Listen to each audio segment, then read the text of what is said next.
Бүгінгі кеше бізге біздің ветераннар жиналды, тыл ветераннары, соғыс жыры балалары.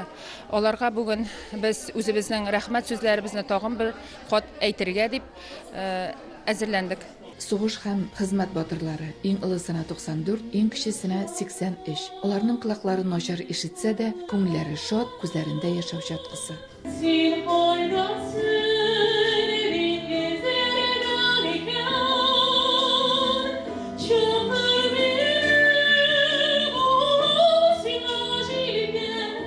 Yıllar o'tgan sayin soğuş veteranları sonu kimi. Оренбург өлкәсендә 2236 сугыш һәм 32 меңнән артык тыл ветераны яши. Шуларның 60-ы әлеге Татарстан ресторанында узган ош мәҗлесендә иде. Аларның берсе Гади солдат Лутфулла Сайфуллин. Ул 1943 елда 17 яшендә сугышка алына. Белоруссия, Украина, Крым, Сталинград сугышларында катнаша. Тыныч тормыш башлангач укытучы һөнәрен сайлый. Шуларның 32 елын мәктәп директоры була. 1337 пулеметный зенитный ротада хезмәт иттем.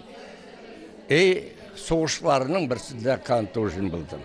Җиңү көнен якын айтучылар арасында сугыш балалары да күп иде. Әби-бабайларның бәхетле бала чагын сугыш урлаган. Ләлә Идехановның әтисе сугышта була. Әнисе 5 баласы белән колхозда эшли. Улылар белән колхозда эшләүдән башка, алар әле сабыйларны да карый. Ләлә апа гомерендә балаларны укытуга багышлый. 44 елларның узакларында мине яслыга куйдылар бала карарга. Балалар күп иде сугыш вакыты булса. Безгә һәрбер үзебез бала, безгә ул вакытта миңа бер 12 яшь булдымы, һәрбер безгә 2 бала бирәләр. Яңа туганны. Яниләрен имезләргә кайтармыйлар.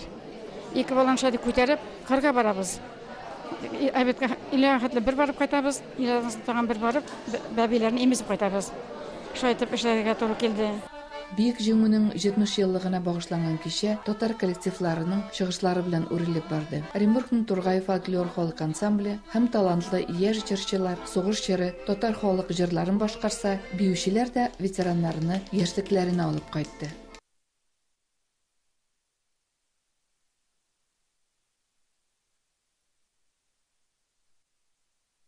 Оренбургтан Фируза Абсалямова, Ильяс Хаялин, Яңа гасыр каналы.